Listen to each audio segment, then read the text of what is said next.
Assalamualaikum, salam sejahtera. Debat bola episod 164. Saya Amin Fuad. Apa khabar anda semua di rumah?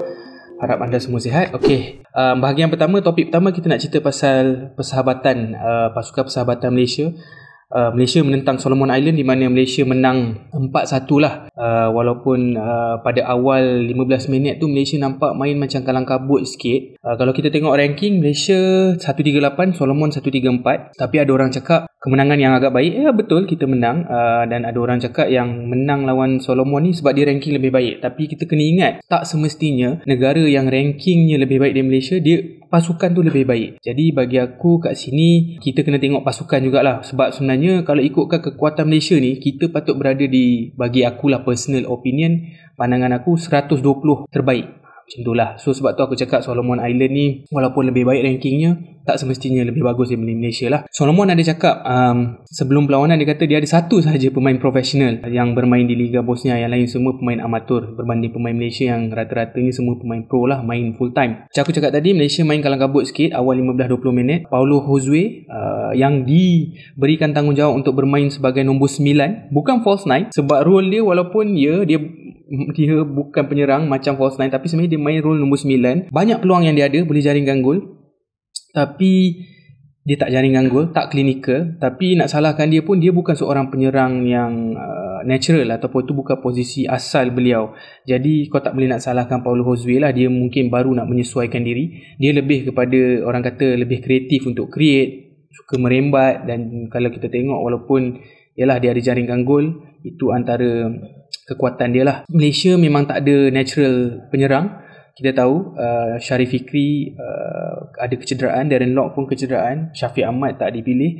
Jadi memang mengharapkan Paulo Josue lah. Nak tak nak, gol yang pertama yang kita lepas tu, Shihan lepas tu, bagi aku tu kesilapan Shihan lah. Dia keluar lebih awal dan terlepas. Dan selepas tu follow up daripada Feroz juga terlepas tackle tu. Bagi aku dia tackle guna kaki kiri. Ada analisis yang mengatakan daripada rakan saya sendiri, nama dia Chun Hang, dia kata kalau tackle guna kaki kanan lebih baik sebab gerak badan dia lebih cepat, cara dia berpusing. Jadi bagi aku mungkin betul kalau dia guna tackle kaki sebelah kanan mungkin boleh dapat bola tu. Tapi apa-apa pun, bagi aku kesilapan pertama yang dilakukan adalah daripada Shihan lah. Highlight of the game bagi aku adalah daripada Safawi Rashid, menjaringkan goal of the match lah. Bukan goal of the match je, goal tu orang kata antara goal yang paling cantik lah pernah aku tengok. Ini Safawi yang aku kenal, 3 touch saja, 1, 2, 3 dan terus masuk gol. Itu bagi aku. Dan man of the match untuk perlawanan ni, aku lebih memilih sebab banyak pertukaran kan berlaku. Ada yang tak main 90 minit. Bagi aku Syamil Kuti bermain baik. Arif Aiman juga influence yang agak baik dalam 30 minit dalam separuh masa pertama tu. Result yang agak baik, walaupun kita tahu Solomon bukan lawan kita, sebab Solomon pun seri dengan Singapura, kita tahu. Jadi result yang baik. Okey, untuk perlawanan, untuk bahagian 2 kita akan bincangkan Malaysia menang 10-0 ke atas pasukan Papua New Guinea. Kita tahu sebelum perlawanan Feroz dan Natso Insa digugurkan. Jadi hasrat nak tengok Natso Insa mewakili Malaysia berkecai, ataupun mungkin dia takkan dipilih lagi selepas ini, kita tak tahu. Kalau ikutkan ranking, Papua punya ranking lebih rendah lah daripada Solomon. Tak salah 159 ranking FIFA. Jadi kita tahu yang sepatutnya memang kita patut menang lebih besar daripada kita lawan Solomon. Kalau kita tengok rekod, ini kekalahan Papua yang terbesar dalam sejarah mereka. Dulu mereka pernah tewas dengan Australia 11-2. Dan ini adalah kemenangan kedua terbesar dalam sejarah Malaysia, selepas Malaysia pernah tewaskan Filipina dulu 11-0 di Iran sejak 1974. Dan akibat daripada kemenangan kita ni, kita kemungkinan besar akan naik ranking dari 138 ke 136. Pawi ada jaringkan 1 gol, dan kini Pawi adalah penjaring ke-9 terbanyak untuk Malaysia dengan 20 gol. 4 gol lagi akan melepasi Safi Salih, penyerang legenda Malaysia lah. Kalau kita tengok statistik lain pula, sejak 2022, Arif Aiman dan juga Faisal Halim untuk kelab dan juga national team, pasukan kebangsaan, mereka telah melakukan 128 penampilan, 49 gol dan 66 assist. Lebih kurang lebih 100 gol contribution lah untuk daripada mereka berdua. Dan bagi aku ini adalah dua pemain terbaik yang kita ada di Malaysia buat masa inilah. Seorang bermain di JT, seorang bermain di Selangor. Okey, kita cerita pasal game sikit lah. Bagi aku separuh masa pertama Malaysia macam kurang klinikal. Peluang banyak. Macam hari tu lawan Solomon lah, peluang banyak tapi kurang klinikal. Penyudah kita tumpul. Pawi patut boleh jaringkan 1-2 gol, Akir Rashid pun sama. Tapi bagi aku perbezaannya bila kita masukkan Arif Aiman dan juga Faisal Halim, perbezaannya sebab mereka ni mempunyai banyak minit permainan. Jadi kita kena ingat tau, skill tu akan sentiasa ada, teknik tu akan sentiasa ada, which kita tengok dekat Safawi dengan Akir benda tu tak hilang. Tapi ketajaman tu memerlukan game time, memerlukan minit permainan untuk mereka lebih tajam. Sebab diorang nak dapatkan feel, nak dapatkan confident. So bila ada feel dan confident, baru you boleh menjaringkan, you lebih senang nak menjaringkan gol lah. Itu bagi aku perbezaannya lah. Kalau tengok Papua tak ada sangat menyerang. Malaysia memang dominasi lah perlawanan tu 90 minit. Adalah 1-2 try daripada Papua.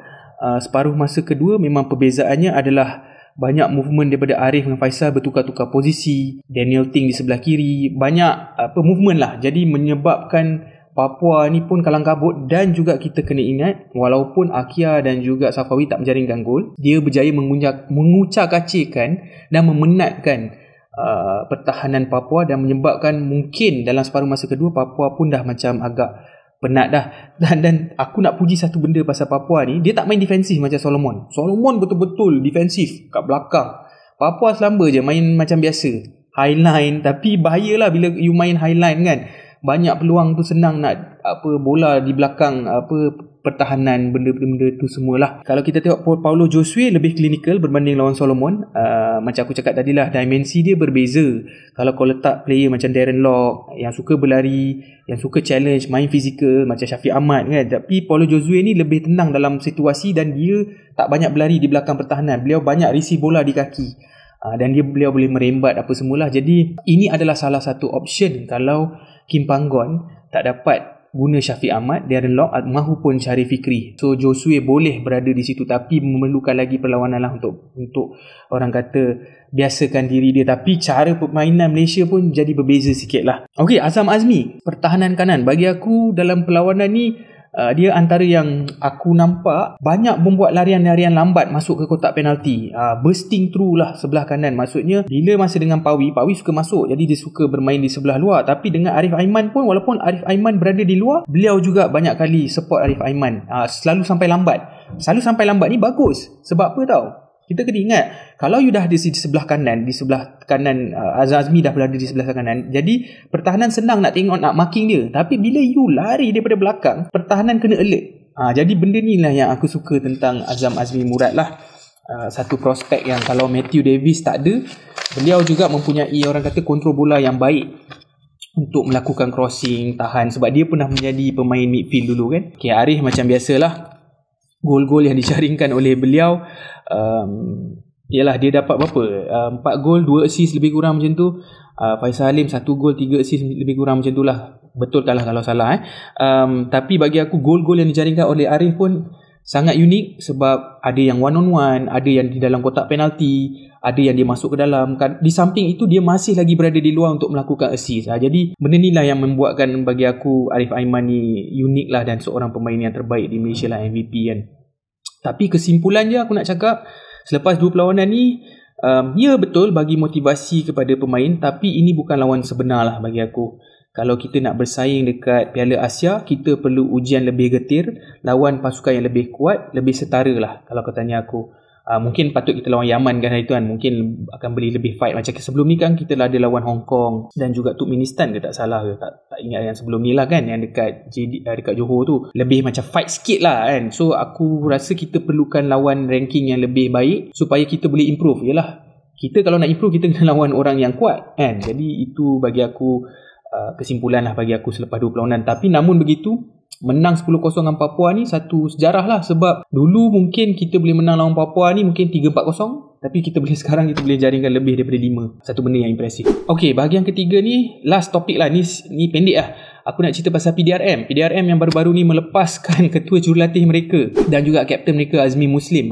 Yang ni benda aku tak faham.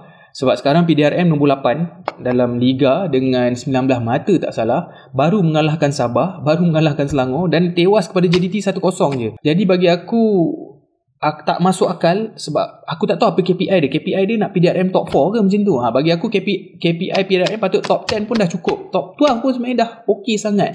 Tapi aku tak faham apa pengurusan nak buat. Adakah mereka bergaduh? Dan baru-baru ni temu bual Ketua Jenalti PDRM pun cakap dekat Arena, dia pun tak berapa pasti apa yang sebenarnya yang berlaku kan. Jadi bagi aku kesilapan yang besar lah, sebab aku rasa tak tahulah, mungkin dia tak suka cara PDRM main kot. PDRM kena terima cara dia orang main memang bertahan.